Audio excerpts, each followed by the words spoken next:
Les 10 habitudes qui me permettent d'augmenter mon patrimoine financier tous les jours. Bonjour et bienvenue sur Hello Finance. Aujourd'hui, j'avais envie qu'on puisse échanger sur les 10 habitudes que j'ai mis en place et qui m'ont d'ailleurs permis d'atteindre le fameux premier palier. Et mon objectif maintenant, c'est de continuer à faire croître mon patrimoine pour atteindre mes premiers 200 000. Et donc, aujourd'hui, nous allons les voir plus en détail. Avant de commencer, je ne suis pas conseillère en patrimoine ni conseillère financière. Ici, je vous partage bien évidemment que des conseils que j'ai moi-même appliqués suivant mes propres recherches. Pour tout investissement financier ou non, n'hésitez pas à vous rapprocher d'un professionnel. Une fois que ceci est dit, nous pouvons rentrer dans le vif du sujet. La première habitude pour moi, qui est d'ailleurs très importante, c'est d'abord de se payer en premier. Et oui, avant même de payer ses charges fixes ou encore ses charges variables. Pourquoi? Parce que lorsqu'on fait cela en début de mois, cela nous évite de l'oublier à la fin du mois. Aussi minime soit la somme, ici l'objectif est de mettre une petite somme histoire de se dire qu'on a fait ce premier pas et qu'on a alloué déjà dès le début du mois une certaine somme à notre épargne. Pour ma part, c'est bien évidemment ce que je fais puisque j'ai une idée de mes dépenses, je traque mes dépenses tous les mois, je les suis grâce à un tableau. N'hésitez pas d'ailleurs de me dire en commentaire si ça vous intéresserait ce type d'outil, mais pour ma part, c'est ce que je fais.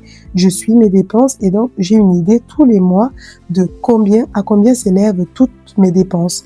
Et donc, en début de mois, dès lors que je reçois mon salaire, avant même que mes charges ne puissent être débitées, je fais d'ores et déjà le virement de mon compte courant vers mon compte épargne afin que l'argent soit bien dispatché comme il se doit. Se payer en premier est un geste bien plus fort que juste celui de faire un virement d'un compte vers un autre, puisqu'il vous permet à vous de vous récompenser quelque part de tout le travail que vous avez accompli durant le mois écoulé, et donc ça vous permet de garder, de conserver une certaine part de cet argent. Donc n'hésitez vraiment pas à appliquer cette méthode. Il arrive souvent en termes de gestion financière, on conseille de faire 50, 30, 20, mais pour ma part, je vous dirais surtout de gérer vos sous comme vous le sentez, comme ça s'adapte à votre situation, puisque chaque situation est différente. Il y en a pour certains, la méthode 50-30-20 conviendrait parfaitement, et puis pour d'autres, ça serait difficilement applicable puisqu'ils ont d'autres charges qui les incombent et donc il devient très difficilement applicable. Pour ma part, ma méthode, c'est plutôt du 60-30-10. 60% d'épargne, 30% de charges fixes et 10% de charges variables. Je sais, cela peut paraître pas beaucoup en termes de dépenses, mais j'essaie de réduire vraiment au maximum mes dépenses et c'est d'ailleurs ce qu'on voit aujourd'hui en termes d'habitude. Et si jamais plus tard, on pourrait également rééchanger sur d'autres aspects que je mets en place pour pouvoir atteindre cela. Parce que pour moi, j'estime que mettre de l'argent de côté est très important pour pouvoir se constituer un taux d'épargne plus important est primordial. En tout cas pour ma part et pour les objectifs que je souhaite atteindre. Donc c'est à vous de mettre le curseur au bon niveau. La deuxième habitude, c'est d'investir tous les mois sans exception. C'est ce que j'applique pour ma part. Comme je l'ai dit précédemment, n'hésitez pas à vous rapprocher d'un professionnel car je ne suis pas conseillère en investissement financier. Et donc, sur ce volet, je n'hésite pas tous les mois à mettre de l'argent de côté. Bien sûr, il arrive qu'il y a des mois où je vais investir plus et des mois un peu moins. Mais quoi qu'il en soit, tous les mois, je fais ce geste-là pour pouvoir mettre le pied à l'étrier et garder cette habitude.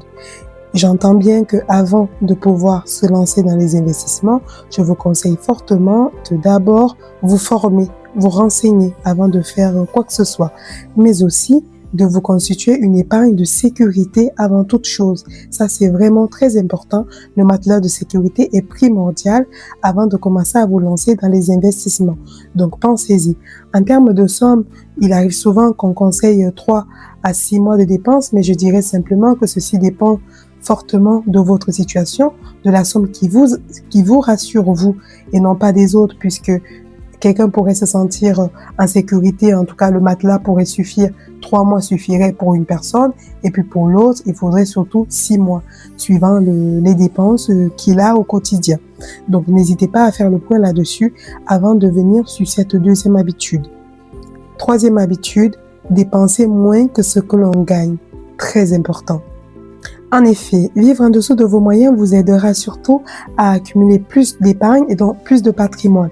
Aujourd'hui, pour ma part, c'est quelque chose que j'applique, comme je vous l'ai dit précédemment, et on peut le voir aussi dans mon quotidien.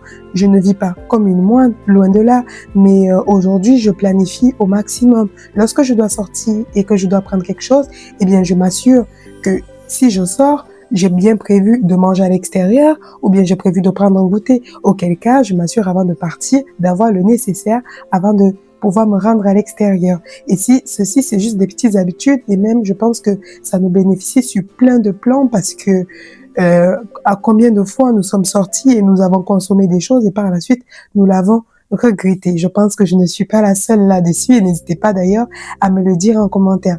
Donc, je pense que ça vous permettra vraiment cette habitude de réduire complètement et de passer sur un autre cap. Bien évidemment, il faut continuer à se faire plaisir, hein, j'entends, mais tout de même raisonnablement. La quatrième habitude que j'ai mis en place, c'est d'éviter les dettes de consommation. Je vais être franche avec vous, je n'ai pas de dette de consommation. C'est quelque chose que, heureusement, j'ai pris une bonne habitude depuis mon enfance de ne pas prendre de crédit. Et même pour vous donner un exemple ou illustrer cela, lorsque j'étais à l'université, j'avais l'opportunité de prendre un crédit universitaire, étudiant, j'entends, pour pouvoir ne serait-ce que financer mes études ou faire autre chose. Je me suis toujours dit non parce que j'évitais de commencer quelque part ma vie endettée, bien que ce n'est pas une vision générale, hein. Cela ne veut pas dire, ce n'est pas un raccourci direct, mais c'était comme ça que je le voyais plus jeune. Et donc, c'était cette peur que j'avais qui m'a aussi permis de ne pas à tort ou à raison, mais aujourd'hui c'est plutôt à raison, qui m'a permis de ne pas prendre ce crédit-là. Mais c'est donc de là que j'ai pris cette habitude, éviter au maximum de m'endetter. Donc il y a des dettes qui sont bien évidemment, notamment acheter sa résidence ou faire d'autres investissements, mais en tout cas des dettes de consommation, c'est quelque chose que j'ai complètement aboli, d'ailleurs qui n'a jamais existé de mon côté et que j'évite au maximum. Si je ne peux pas m'acheter quelque chose en une seule fois, comme je le dis d'ailleurs souvent à mes proches, ça veut dire que cette chose n'est pas pour moi. Ça veut dire que le prix auquel il est affiché n'est pas à mon niveau. Je ne suis donc pas la cible. Je ne suis pas les clients qu'il vise. Et c'est OK. C'est complètement OK de mon côté. J'ai conscience qu'il y a des choses que je pourrais m'offrir et que je choisis de ne pas m'offrir, ou même d'autres que je ne pourrais jamais aussi m'offrir. Et donc, je fonctionne un peu de cette manière et donc je cherche toujours des produits qui sont à mon niveau, à mon échelle. L'autre habitude serait d'augmenter mes revenus régulièrement. Et donc, pour cela, ne pas hésiter à vendre ce que vous avez. Pour ma part, je vends plus rien puisque j'ai plus grand chose. J'ai fait un grand tri dans mes affaires. Mais n'hésitez pas, si vous êtes salarié, de négocier votre salaire si c'est possible. Hein, c'est pas toujours possible. Mais surtout de rester à l'écoute du marché, des opportunités pour voir si les salaires évoluent ou non. Et dans le meilleur des cas, de vous lancer pour faire quelque chose sur lequel vous avez une plus-value et que vous savez faire. Ne pas hésiter à vendre votre savoir-faire. Mais ce sont autant de points à diversifier. Mais pour ma part, je sais que ce point est vraiment compliqué à mettre en œuvre, mais bon, nous le conservons puisque c'est aussi un objectif. L'autre habitude, c'est de suivre son patrimoine tous les mois. Chaque mois, je suis mon patrimoine, tous les mois.